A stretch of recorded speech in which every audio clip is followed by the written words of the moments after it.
আসসালামু আলাইকুম BD sports টিভিতে আপনাকে স্বাগতম। আইপিএলের 34তম একমাত্র ম্যাচে লখনৌ সুপার জায়ান্টের বিপক্ষে মাঠে নেমেছে মোস্তাফিজের চেন্নাই সুপার কিংস। নিজেদের সপ্তম ম্যাচে টসে জিততে পারেনি চেন্নাইয়ের অধিনায়ক ঋতুরাজ গায়কোয়াদ। টসে জিতেছেন লখনৌ সুপার জায়ান্টের লোকেশ রাহুল, তাই তো আগে ব্যাটিংয়ে পাঠিয়েছেন চেন্নাইকে। এদিন ব্যাট করতে নেমে 6 উইকেট হারিয়ে 176 রান করে মোস্তাফিজের চেন্নাই। ঘরের মাঠে ভারতরত্ন অটল বিহারী বাজপেয়ী ক্রিকেট স্টেডিয়ামে টসে জিতে ফিল্ডিং করার সিদ্ধান্ত নেন রাহুল, যে কারণে আগে ব্যাট করবে মোস্তাফিজের চেন্নাই। ব্যাট করতে নেমেই দেখে শুনে শুরু করে ওপেনার রাচিন রবিন্দ্র ও অজিঙ্ক্য রাহানে, তবে 4 রানেই ফেরেন রাচিন রবিন্দ্র আর দলীয় 33 রানে ফেরেন অধিনায়ক গায়কোয়াদ। অন্য পাশে রাহানে দারুণ শুরু করতে পারলেও প্রথম 6 ওভারে 51 রান সংগ্রহ করে চেন্নাই। দলীয় 68 রানে ব্যক্তিগত 34 রান করে আউট হন অজিঙ্ক্য রাহানে, আর চতুর্থ উইকেটে জাদেজার সাথে নামেন শিবম দুবে।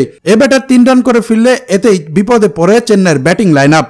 সেখান থেকে রবীন্দ্র জাদেজা দারুণ শুরু করে 50 পূরণ করেন আর শেষ পর্যন্ত মানসম্মত স্কোর দাঁড় করান এই ব্যাটার। তবে দলীয় 15 ওভারে 105 রান করে চেন্নাই 5 উইকেট হারিয়ে।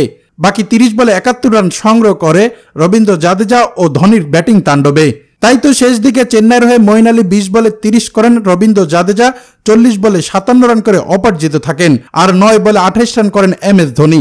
এ ব্যাটার আজও দুর্দান্ত ছিলেন, দেখার মতো 2-1টি ছক্কাও মারেন। অন্যদিকে লখনৌ সুপার জায়ান্টের হয়ে বল হাতে দারুণ করেন ক্রুনাল পান্ডিয়া, 3 ওভারে 16 রান খরচ করে নেন 2টি উইকেট।